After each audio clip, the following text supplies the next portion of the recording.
Mobile, Alabama, June 1853. When probate court officials in Mobile County processed the estate of Colonel Edmund Hartley, one of Alabama's wealthiest cotton planters, they discovered something that would scandalize Mobile society for decades. Among the deceased planter's papers was a series of increasingly desperate letters addressed to his daughter Caroline, who had disappeared 3 years earlier. The letters revealed a family secret that challenged every assumption Mobile's elite held about their own daughter's loyalty to Southern civilization. Caroline Hartley, educated at the finest finishing schools, raised in luxury, and expected to marry into another prominent planting family, had instead orchestrated the escape of an enslaved man her father owned. More shocking still, she had fled Alabama with him, abandoning her family, her social position, and her inheritance. And most scandalous of all, according to a final letter discovered in Caroline's abandoned room, she had married him in a state where such marriages were legal, creating a union that violated every law and custom of the society that had raised her. But what made the case extraordinary wasn't just the rebellion itself. It was what investigators discovered when they attempted to locate Caroline to contest the will. She couldn't be found. Neither could the man she'd freed. They had vanished so completely that 3 years of searching by private detectives hired by the Hartley family had produced nothing. 2 people had simply ceased to exist in any official capacity, building new lives somewhere under assumed names, never to return to Alabama or acknowledge the lives they'd left behind. Before we continue with the story of Caroline Hartley and the man she freed, loved, and married in defiance of everything her world held sacred, we need you to join this investigation. Subscribe to History in Chains and hit that notification bell, because stories like this, where individuals chose conscience over comfort and love over law, deserve to be told. Leave a comment telling us what you think. We want to know your perspective on how white women who betrayed their class and raced to oppose slavery should be remembered and understood. What happened between Caroline Hartley and the man named Joshua didn't begin with rebellion. It began with education, with books, with ideas that had been planted in Caroline's mind long before she understood how dangerous those ideas would become. Caroline Hartley was born in 1832 to Colonel Edmund Hartley and his wife Margaret. The Hartleys owned Belmont, a cotton plantation 20 miles outside Mobile that encompassed over 3,000 acres and the forced labor of nearly 200 enslaved people. Edmund Hartley was among Alabama's planter aristocracy, serving in the state legislature and maintaining social connections throughout the Deep South. Caroline was raised in the luxury that cotton profits provided. She was educated by tutors, then sent to a finishing school in Charleston when she reached 15. She learned French, music, art, all the accomplishments expected of a wealthy Southern girl. But she also, almost accidentally, received an education her family hadn't intended. At the Charleston Seminary, Caroline encountered a teacher named Miss Elizabeth Warren, a Virginian who held quietly abolitionist views that she carefully concealed from the school's administration.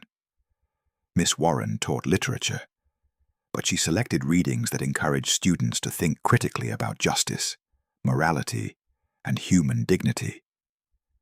She assigned novels that depicted enslaved people as fully human. She facilitated discussions that, while never overtly political, planted questions in students' minds about whether the society they lived in was as righteous as they'd been taught. Caroline was 17 when she returned from Charleston to Belmont in 1849.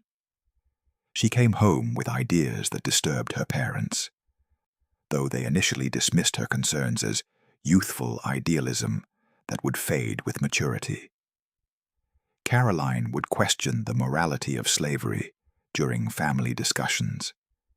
She would express sympathy for enslaved people in ways her parents found inappropriate. She would read abolitionist literature that she'd somehow acquired, though such materials were increasingly banned in Alabama. Edmund and Margaret Hartley weren't cruel by the standards of their class. They didn't beat enslaved people excessively. They didn't separate families more than economic necessity required. They considered themselves benevolent masters who treated their property with Christian kindness. They couldn't understand why their daughter was developing such troubling views. What concerned them most was Caroline's interest in teaching enslaved people to read.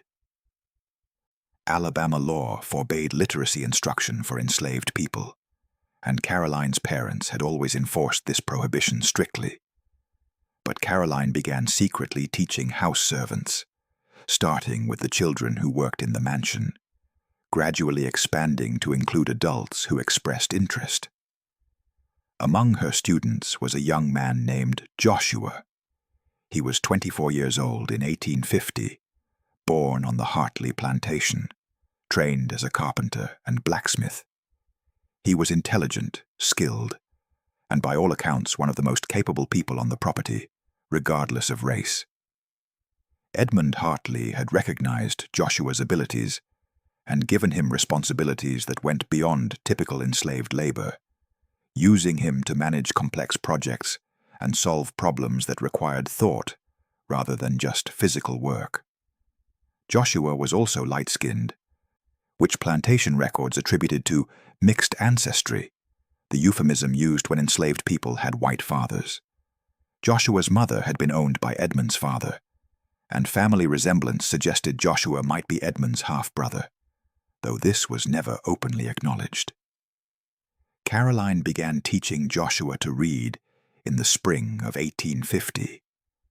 The lessons occurred in the plantation's library, ostensibly when Caroline was reading, while Joshua repaired furniture. They would position themselves, so Caroline appeared to be reading aloud to herself, while Joshua, working nearby, absorbed the lessons. The deception worked, because no one imagined Caroline would deliberately violate her father's prohibition on literacy instruction. Over months of these lessons, Carolyn and Joshua developed a relationship that transcended teacher and student. They would discuss books, ideas, their perspectives on the world they inhabited. Joshua revealed an intelligence that formal education would have cultivated into something remarkable.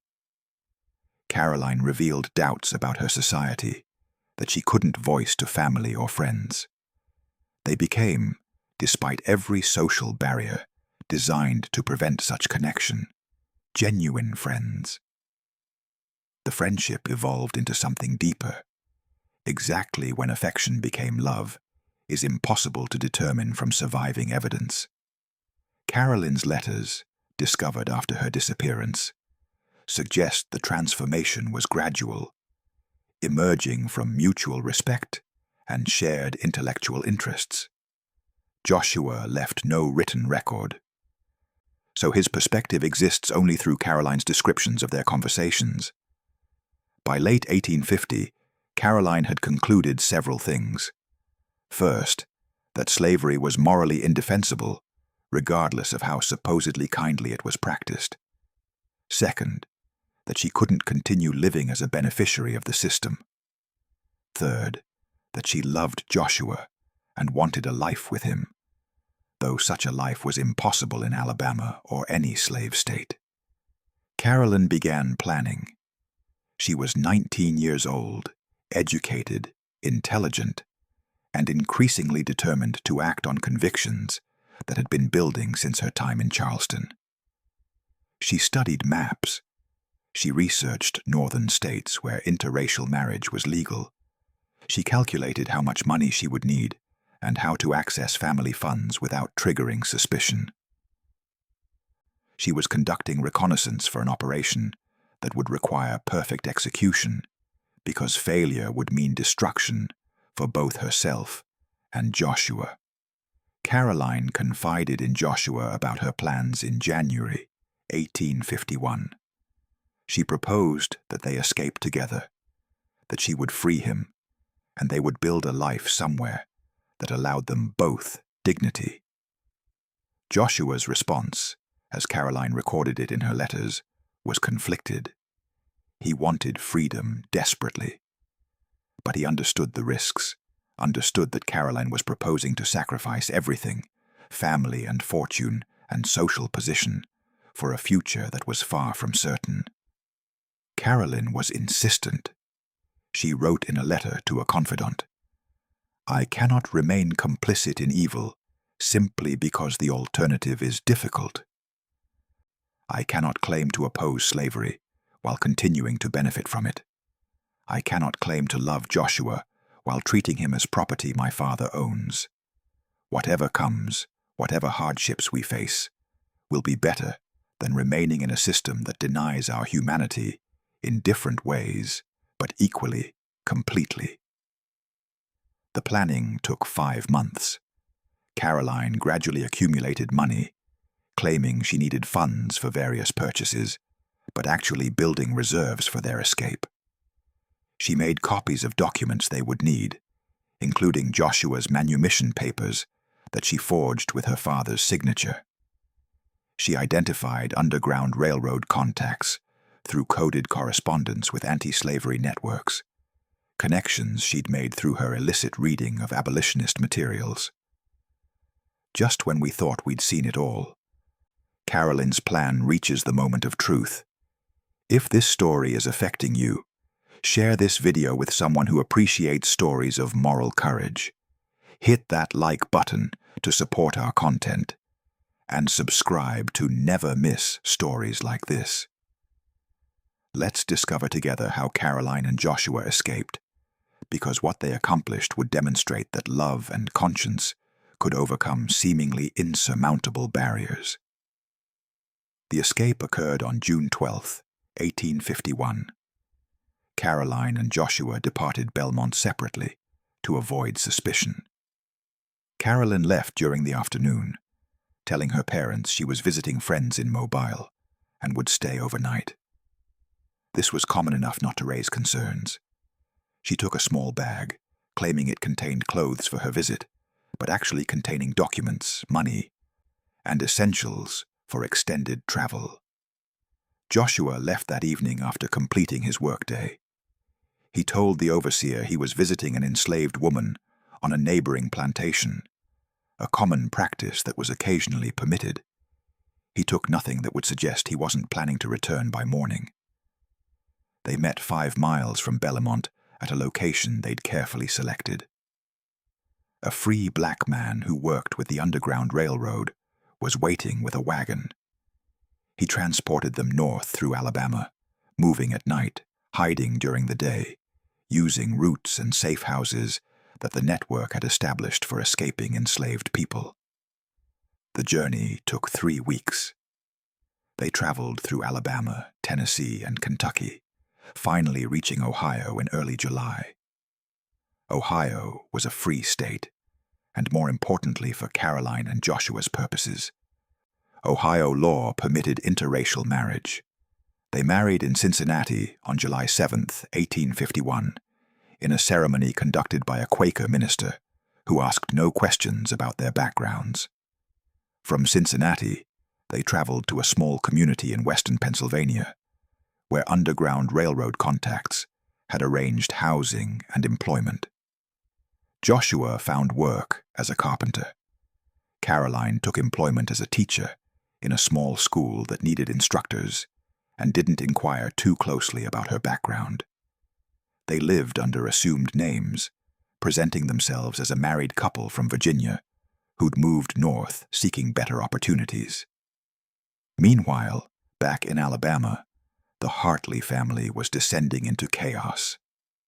When Caroline didn't return from her supposed visit to Mobile, Edmund initially assumed she'd extended her stay.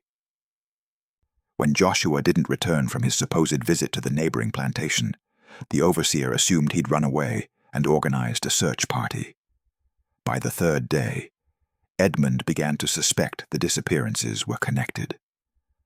A search of Carolyn's room revealed the missing documents and the letters describing her plans. Edmund understood immediately what had occurred. His daughter had freed and fled with an enslaved man. The realization was devastating in ways that went beyond simple loss. Caroline had betrayed everything the family stood for. She had destroyed her reputation and the family's social standing. She had essentially declared war on the very foundations of the society that had raised her. Edmund hired private detectives to locate Caroline and Joshua. He wanted his daughter returned, wanted Joshua captured and made an example of, wanted to demonstrate that such betrayals had consequences. The detectives searched for months, following leads through slave-catching networks and private investigators in free states. They found nothing. Caroline and Joshua had vanished into the anonymity of northern cities, becoming two more faces among thousands of people who lived quiet lives under names that weren't the ones they'd been born with. Edmund also attempted legal action. He filed theft charges against Caroline, claiming she'd stolen money and property.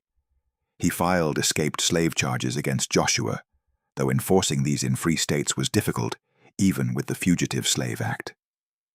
He tried to have the marriage annulled, though Ohio courts had no obligation to honor Alabama's prohibition on interracial marriage. Every legal avenue failed. His daughter and the man she'd freed were simply gone. The scandal consumed mobile society for months. Carolyn Hartley's betrayal was discussed in every parlor, analyzed at every social gathering, used as cautionary tale about what happened when young women received too much education and too little proper supervision. Other planting families became more strict with their daughters, more careful about what books they could access, more suspicious of any sympathy expressed toward enslaved people. The scandal also reinforced white Southerners' belief that Northern abolitionism was corrupting their society. Caroline had been, in their view, a perfectly proper Southern girl until she'd been exposed to dangerous ideas during her Charleston education. Her actions proved that anti-slavery sentiment was a disease that could infect even those born to privilege and position, turning them against their own families and civilization. Edmund Hartley never recovered from his daughter's betrayal. His health declined through 1852. He became obsessed with locating Caroline, spending enormous sums on detectives and investigations that produced nothing. He revised his will multiple times, sometimes leaving everything to Caroline despite her betrayal, sometimes disinheriting her completely, unable to resolve his feelings about the daughter who had abandoned him. Edmund died in June 1853, exactly 2 years after Caroline's disappearance. His will, in its final version, left the plantation and most of the estate to his wife Margaret, with provisions that if Caroline returned and renounced her marriage, she would inherit. Margaret lived until 1858, dying without ever hearing from her daughter again. Carolyn and Joshua lived quietly in Pennsylvania for over a decade. They had 3 children between 1852 and 1858. Joshua's carpentry business became successful enough to purchase a home. Carolyn continued teaching, eventually opening a small school that educated both black and white children, unusual for the era, but possible in their progressive community. They lived carefully, always aware that discovery could bring consequences even in a free state. They never used their real names. They told their children carefully edited versions of their pasts that omitted the most dangerous details. They built a life that was modest but genuine, achieving something that should have been impossible, given where they'd come from and what they'd done. The Civil War came in 1861. Joshua was too old for military service, but he contributed to the war effort through carpentry work, building supplies for Union forces. Carolyn taught in schools that educated freed people who fled north during the war. They were doing publicly what they'd been doing privately for years, helping build a world where slavery no longer existed. When the war ended in 1865, Caroline and Joshua faced a decision. They could return to Alabama, claim Caroline's inheritance, perhaps attempt to rebuild relationships with any surviving family members.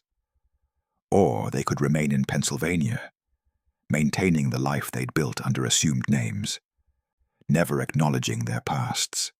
They chose to remain. Caroline wrote a single letter to her mother's attorney in Mobile, identifying herself and explaining that she would not be returning or claiming any inheritance. She asked that any estate assets be liquidated and the proceeds donated to schools for freed people. She wrote, "I left Alabama because I could no longer participate in a system I believed was evil. The inheritance I might have received was built on slavery. I want no part of it. Use it to help build something better." The attorney honored her request. The Bellamont plantation was sold. The proceeds were used to establish a school for freed people in Mobile, though Caroline's role in its creation was never publicly acknowledged. The school operated until the early 20th century, educating hundreds of black children whose parents or grandparents might have been enslaved on the very plantation whose sale funded their education. Caroline and Joshua lived until 1886 and 1889 respectively, dying in Pennsylvania within 3 years of each other after 35 years of marriage.